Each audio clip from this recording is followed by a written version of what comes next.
A film releasing on March 31st is called The Duke, which I had the pleasure of seeing actually last year at the British Film Festival. And it's my great pleasure to be speaking to the producer of The Duke, Nicky Bentham. Nicky, welcome to Movie Metropolis. Thank you so much, Peter. It's lovely to be here. All the way from London, and Zoom can work wonders, isn't it great? Yeah, it's brilliant. It definitely has its advantages. Certainly does. Now, The Duke is a really entertaining film based on the true story set in 1961 of a man who decided to steal a Goya painting from the National Gallery in London. A really incredible story. And Nicky, tell me about the process of you being involved in producing the film. Well, it all started way back in it was sort of end of 2013, where I got a random email from a guy called Christopher Bunton, telling me that he had this amazing story in his family, that his grandfather had stolen a famous painting and held it to ransom for his social justice campaign. And I thought, oh my goodness, that does sound amazing, but surely too good to be true. It immediately caught my eye though. And I did a bunch of research and talked to Chris a bit about the story, and found that incredibly it was all true, and it had never been brought to the screen before, and the family themselves had never really talked about it very much before, and they were ready to do so. So I negotiated with Chris and his family members to secure the life rights and option their family archive, because they had a lot of material about it. And we started from there. So that's quite a long time ago now, and it's been a long and bumpy road, but I think that the results have been worth it, because it's turned out beautifully. It certainly has. I mean, they always say truth is stranger than fiction, and more. In this case, it's an incredible story, and I suppose the writers who were Richard Bean and Clive Coleman, who wrote the screenplay, they must have been very careful about trying to be as true to what actually happened, but of course dramatising it and using some comedy as well.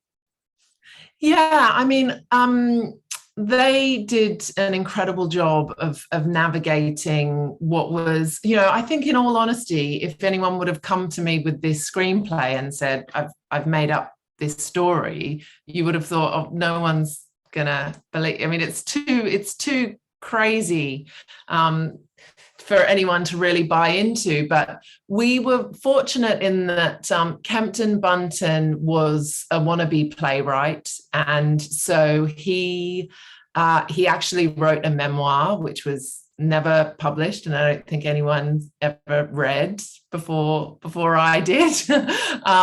But he wrote a memoir which we had access to. We had all of his plays. We had the court transcripts and all of the case notes and from the National Archives. And there was quite a lot of newspaper articles and press around it at the time from 1961. So we had this real treasure trove of material to sink into, which was so much fun.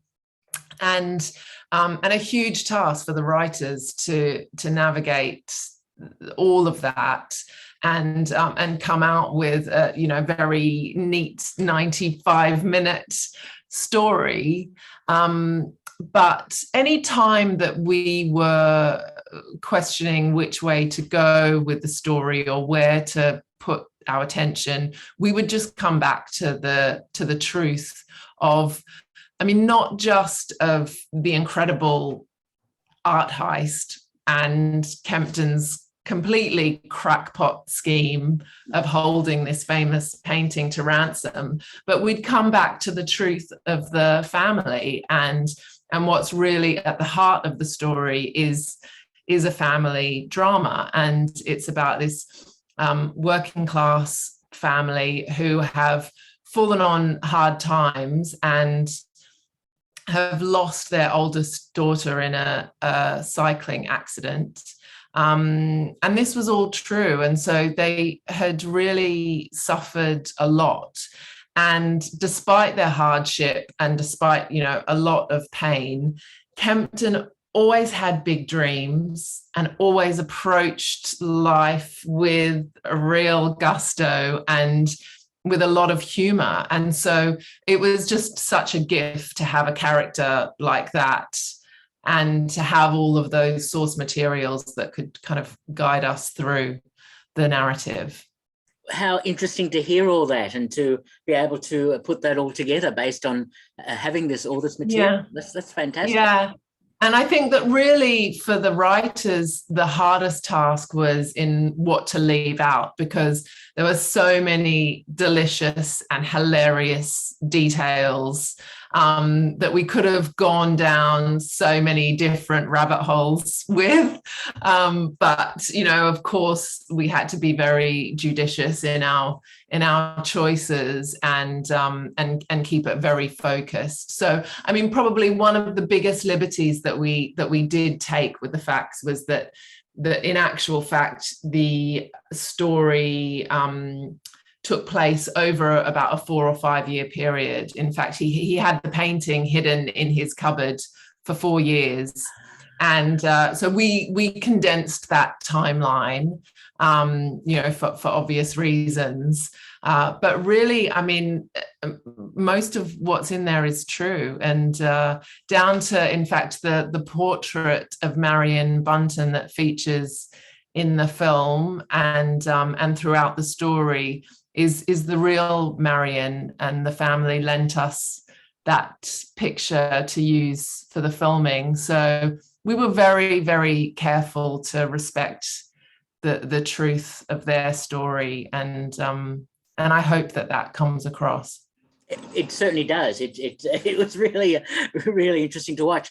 And of course, Kempton is such a delightful character. And especially when he talks about the television license, which he refuses to pay, and his class struggles that he has against everyone. So it's sort of a social document as well about 1960s attitudes. Yeah, I think it definitely is very specific to that time and place, and I think it does. What we were really careful was to depict was that I think a lot of the time when people think about the 1960s in England, they're thinking about the Beatles and the swinging 60s, but actually in 1961. Still very much in the shadow of the war, and the country's still really healing and recovering. But there is this glimmer of perhaps a little bit more of a kind of loosening up and a freedom, a liberation sort of on the horizon. So things socially and politically are starting to shift a little. And this idea that perhaps a working class taxi driver could take on the establishment. I mean, it just feels like it was very, very true to the time, and such a classic British eccentric to have done that. But I think also in the fact that not just that he was willing to take on the establishment, but then he managed to get a very high profile barrister in Jeremy Hutchinson to defend him. So it sort of feels like the whole story is about that shift in a landscape and that sense that maybe, maybe having those big dreams and having something to say. It doesn't matter who you are or where you come from. If you've got something to say, then you find a way to say it. Certainly do, or even sing it. But we won't put a spoiler in there.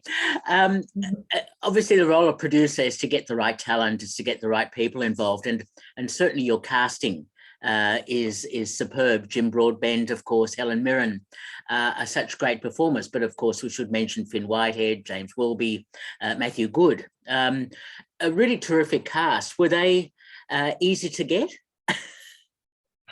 Well, I wouldn't say any of it's easy, but I had a secret weapon in really bringing Roger Michell on board as the wonderful director, because he not only is incredibly gifted, what was incredibly gifted in his craft, but he also just had a wonderful reputation amongst actors. Everybody wanted to work with him if they hadn't already. And for someone like Jim Broadbent, who had worked with him before, it was a very easy yes for Jim. I mean, he fell in love with the character immediately. And then the fact that Roger was at the helm made that a simple choice for him. So that was incredibly lucky, because he was the only person we had in mind from the very beginning. And you've probably seen the real picture of Kempton Bunton that appears at the end of the film, so there is a striking physical resemblance, but there's more than that. I think Jim was just the perfect actor to play that role. And then with Helen Mirren, we really wanted a fierce female to play that role of Dorothy Bunton, because although it's very much Kempton's story, and really, Dorothy doesn't feature a huge amount in the public records of any of this, and so perhaps the history books would have had us forget her important role in this family. But from reading between the lines and from talking to the family, we could see how, Kempton was an absolute rogue. I mean, he must have been a nightmare to live with, couldn't hold down a job, was always fighting for some important cause that he'd thrown himself into. And she was the one that kept the family together, that held down a job and was really the glue that kept them all going. And so she had such an important role to play, and we wanted to honor that. So of course we thought, well, let's aim high, and we knew that Helen would be wonderful in the role, but we really had big questions about whether she'd be interested to take on this, a role of a domestic housewife, a domestic cleaner and housewife, and whether, she'd be game to kind of come and spend some time in the northeast of England, not wearing any makeup, wearing some pretty dowdy clothes, and appear, much plainer than we've really ever seen her before. And we were just absolutely thrilled when she threw herself into it. Right, and yes, look, they all are superb, and the other actors are as well. They all play off each other really nicely. And Matthew Good as the barrister he hired, or worked with him, that he's also very, very good indeed. Yeah, he's brilliant, and that was quite, because obviously that the barrister doesn't come into the film until the final act. But Jeremy Hutchinson was, very famous QC at the time. He defended. He was in the Lady Chatterley's case, defended the book against censorship, and he was married to Dame Peggy Ashcroft. So he was a very interesting, flamboyant character himself. And so Matthew Good did such a sensational job, and it's not always easy to do when you kind of come in for the final act of a film, but he really did brilliantly in those court scenes. Yes, exactly. No, it's a great cast. I'm glad you mentioned Roger Michell. I mean, there's a hint of sadness there about that. A few years ago, I spoke to Roger about another film that he'd made, and of course he died just very recently, which is very sad. So in many respects, this film is a tribute to him as his last film, showing what skills he had in making The Duke. Yeah, I think that it is an unbearable tragedy because he really had so much more to do and to give. But I think as a final film from him, it is a fitting legacy because I think it perfectly showcases, so many of his skills.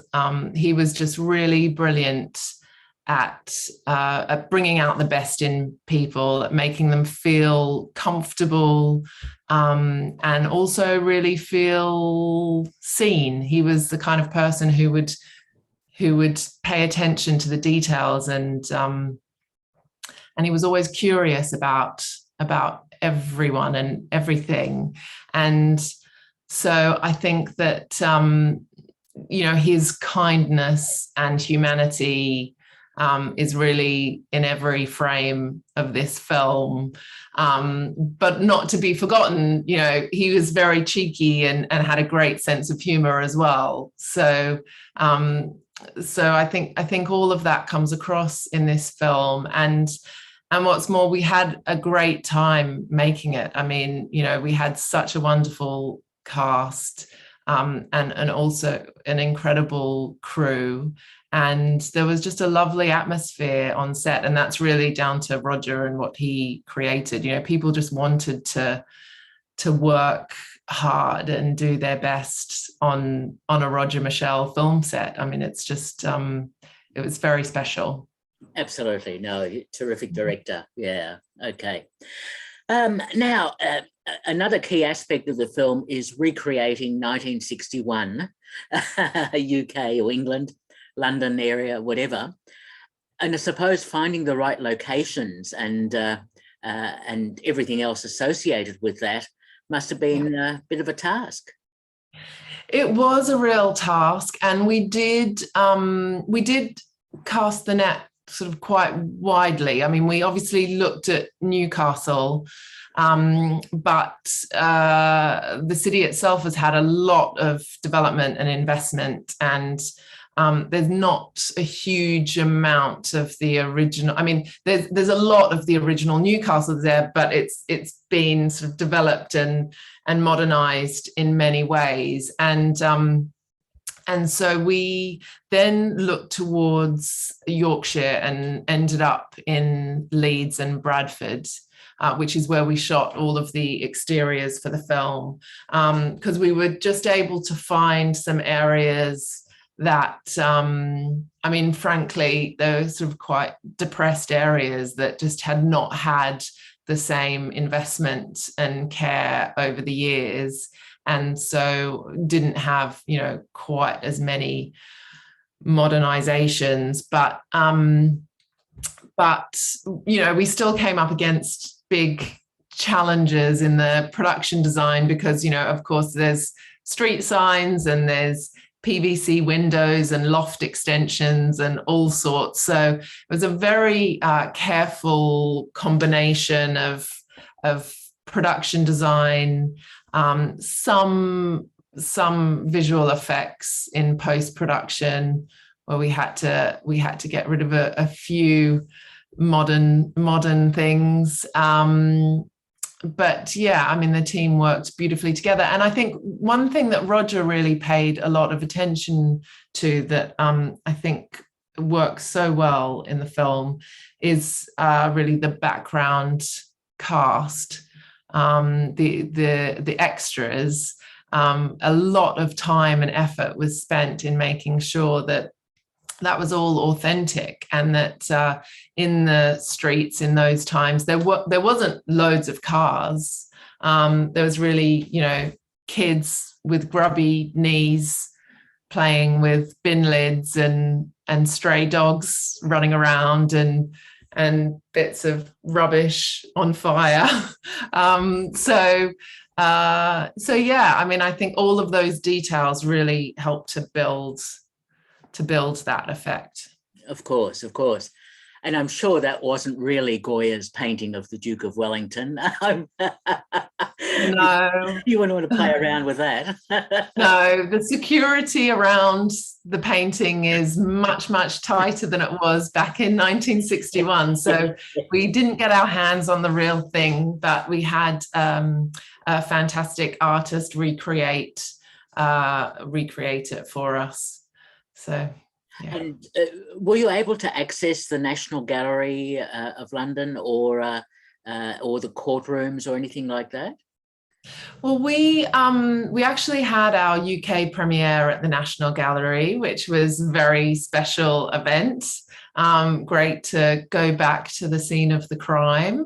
But for the filming, we actually filmed the gallery scenes at Cartwright Hall in Bradford. So we would, we possibly could have done the filming at the National Gallery, but we would have been so restricted in the timings that we could have gotten access, that it just, when we found a great alternative, and it just seemed to make more sense to cheat it.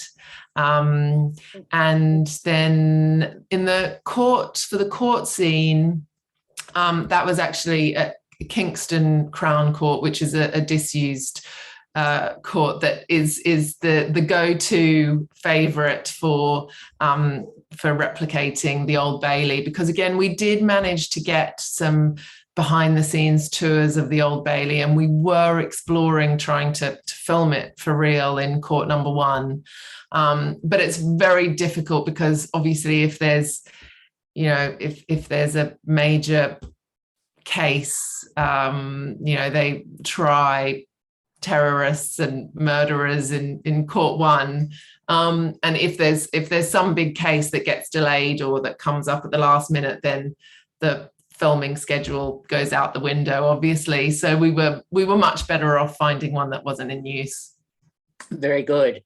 Well, the film's now on release in Australia from the 31st of March, and I gather it's already screened in the UK, and it's had a bit of a journey around the world, has it?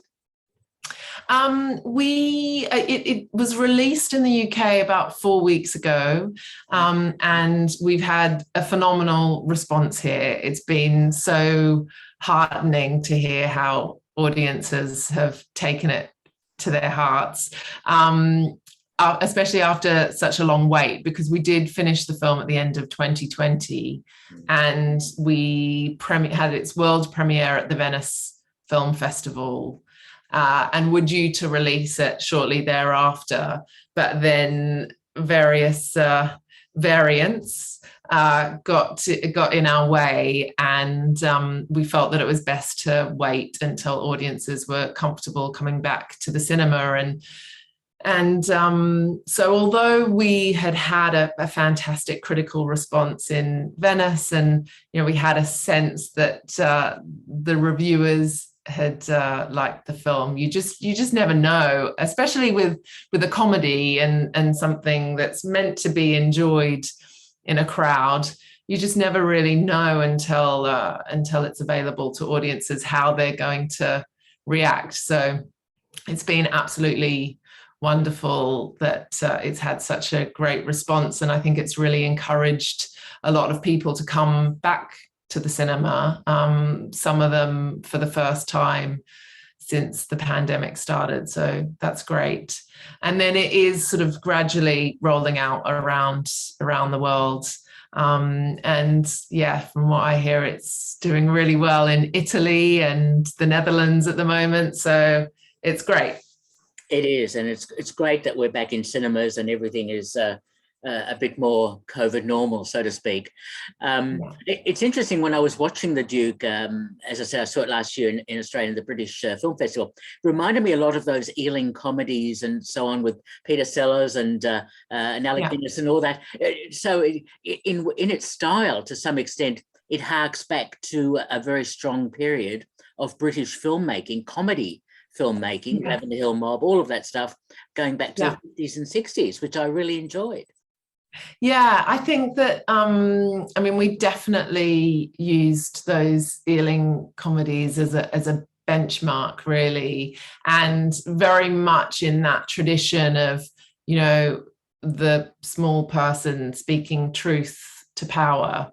And we loved that element of it. And there's so much natural humor in the story and the characters themselves.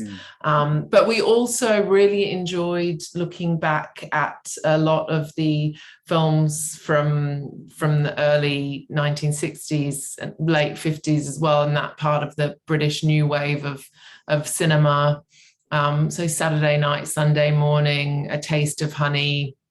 There was a great breadth of films that we could use as a reference to make sure we got that tone of the time right.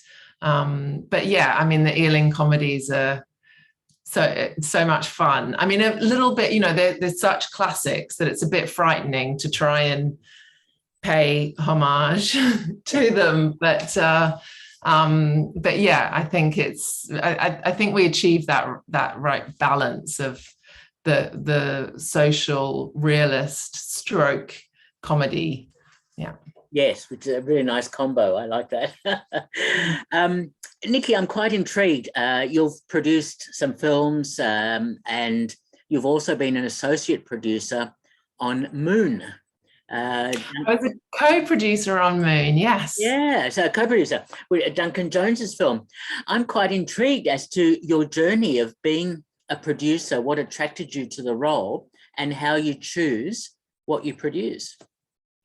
Well, I studied at the University of Technology in Sydney, where I'm from, and I actually thought I wanted to be a director, but to be honest, I think that's just because I didn't really know what a producer did. And so as soon as I found that out, I realized I was much better suited to it.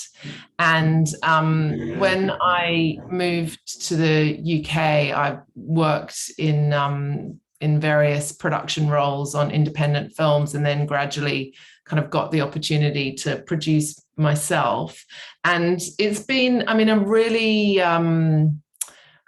long journey to get to this point. I mean, the Duke is the biggest film that I've been involved in, and well, hopefully the first of many now.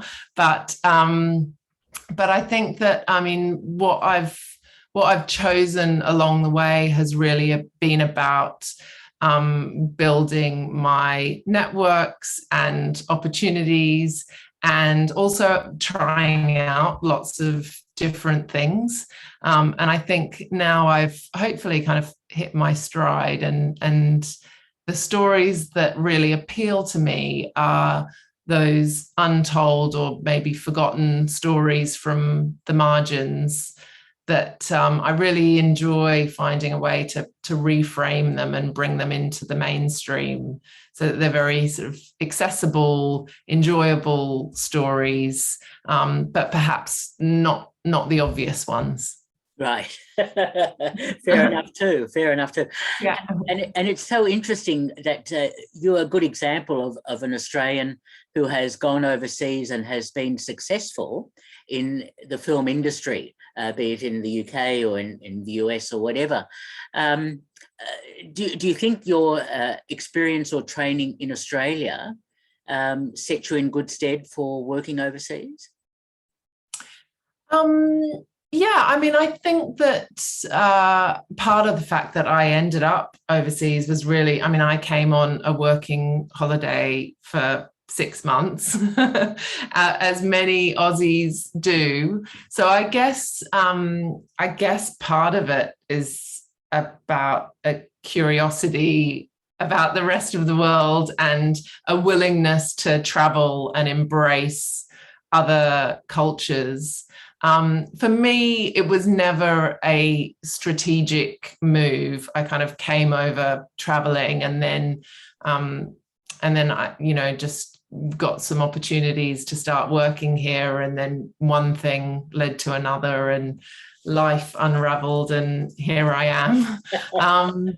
So I think that, I mean, I had a great experience at UTS though. And I think having that opportunity to experiment with peers and to try out lots of different roles and really learn the craft of filmmaking was, a great opportunity.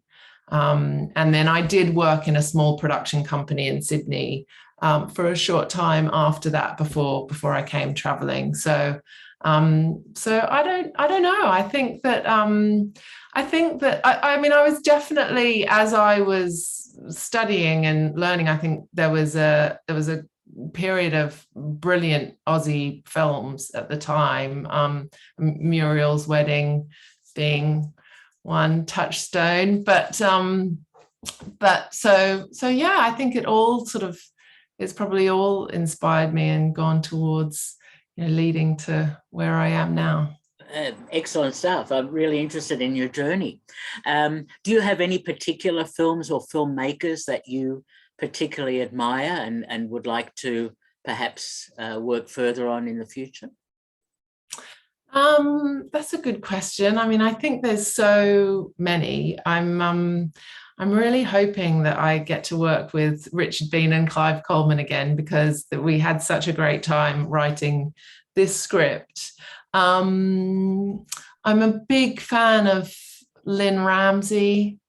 I'm really interested in John Crowley's work, and I think I really like seeing theatre makers working in film. I think there's a lot more of that happening at the moment. Yeah, I mean, I think there's lots. I think yeah, and I'm working on a project at the moment with a fantastic Scottish-based director called Hope Dixon-Leach. And I'm also working with a theatre director called Nadia Fall. So there's plenty of talent.